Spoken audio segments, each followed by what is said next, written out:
Welcome to This Explainer. Today, we are taking some absolutely incredible insights from neuroscience, behavioral psychology, and emotional intelligence, and we're synthesizing them into one single masterclass on how to actually reach your full potential. Look, if you've ever felt stuck in a rut, or if you're just genuinely curious about the nuts and bolts of lasting change, you are absolutely in the right place. We've pulled together the absolute best data from the greatest minds out there, and we're going to break the whole thing down for you.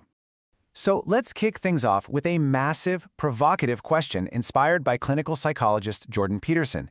If you aimed single-mindedly at your highest potential, who could you actually become? It's kind of a staggering thought, right? Peterson points out that our conscience actually punishes us when we fall short of our potential. It acts like this built-in internal compass. So before we even get into the weeds with tactics and habits, we absolutely have to start by defining that ultimate vision of the future you. Tony Robbins hit the nail on the head when he said that transformation begins the exact moment you just refuse to settle. You've got to raise your internal standards, period. And to keep those standards high when things get tough, leadership expert Simon Sinek reminds us that you have to define your core why. That why is what gives you the intrinsic motivation to push through the inevitable friction that comes with any real change. To make sense of all this, we're using an architect's blueprint. 5 crucial stages. Number 1, aiming at your potential. 2, rewiring the brain. 3, building the habit engine. 4, emotional and social intelligence. And 5, the power of action. Starting with layer 1, aiming at your potential, defining your true identity. Because here's the thing, without a clear direction, even the best systems are just going to lead you in circles. Peterson uses this brilliant metaphor of the golden snitch from Harry Potter. In Quidditch, everyone is running around following a standard set of rules, but the seeker is focused entirely on the snitch. It's chaotic, it's fluttering around, but catching it is the game within the game. It holds the primary significance. You have to find your personal snitch to bring some productive order to the absolute chaos of daily life. And that perfectly tees up James Clear's philosophy. He famously says, you don't rise to your goals, you fall to your systems. Lasting change has to start with an identity shift, not just wishing for a specific outcome. Most of us try to change from the outside in, right? We say, I want to read a book, but the secret sauce is changing who you believe you are. If you shift your mindset to, I am a reader, picking up that book just becomes natural proof of your new identity. Which leads us right into stage 2, rewiring the brain, the biological foundation of change. Okay, so your aim is set, your identity is locked in. Now we need to talk about the actual biology of rewiring your adult brain. We're crossing over from psychology into hard neuroscience here. Neurobiologist Andrew Huberman maps out exactly how to trigger neuroplasticity, which is just a fancy word for your brain's ability to change itself. Now, as an adult, your brain doesn't just change because you experience something. You have to actively combine epinephrine, which gives you a jolt of alertness, with acetylcholine, which acts like a literal spotlight for your attention. When you flood your system with those specific neurochemicals, it signals your brain saying, hey, what's happening right now is super important, literally rewire the circuitry. And get this, Huberman shares an absolutely wild physical hack to make this happen. You can literally use your eyes to control your brain chemistry. No joke. By moving your eyes slightly inward and creating a very narrow visual cone, like staring intensely at one single point, you directly trigger the exact neurochemicals needed for change. Mental focus fundamentally follows visual focus. Shrink your visual window, and you essentially force your brain into a state of hyperattention. Moving on to layer 3 of our blueprint, building the habit engine, the structural framework. All right, your brain is chemically primed and ready. Now comes the daily grind. Now, you probably think goals are the most important thing, right? Actually, scratch that. As James Clear proves in Atomic Habits, relying on goals is actually a really fragile setup. Goals have a hard stop. You either succeed or fail, and once you cross the finish line, your motivation usually completely tanks. Systems, though, systems run continuously.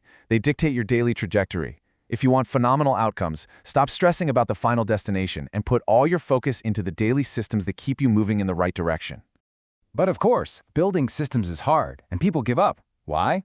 It's all about the plateau of latent potential. Clear explains this using an ice cube in a freezing room. You raise the temperature by 1 degree. Nothing. Another degree. Still nothing. It feels like a total waste of time, right? But then it hits 0 degrees and boom, the ice melts. Your early efforts were never wasted. They were just being stored. You are building up potential energy that will eventually cross a visible threshold. To put the power of this into perspective, look at the staggering math behind Clear's 1% rule. If you can manage to get just 1% better every single day, you don't just improve a little bit, you become almost 37 times better by the end of a single year. 37 times. Small wins absolutely compound. Time acts as a multiplier for whatever habits you feed it. So how do we actually build these systems? You just follow the 4 laws of behavior change to hack your own autopilot. 1. Make it obvious by intentionally designing your environment.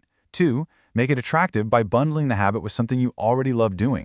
3. Make it easy. Use the 2-minute rule. Scale the new habit down so it takes literally no effort to start. And 4. Make it deeply satisfying by tracking your visible progress.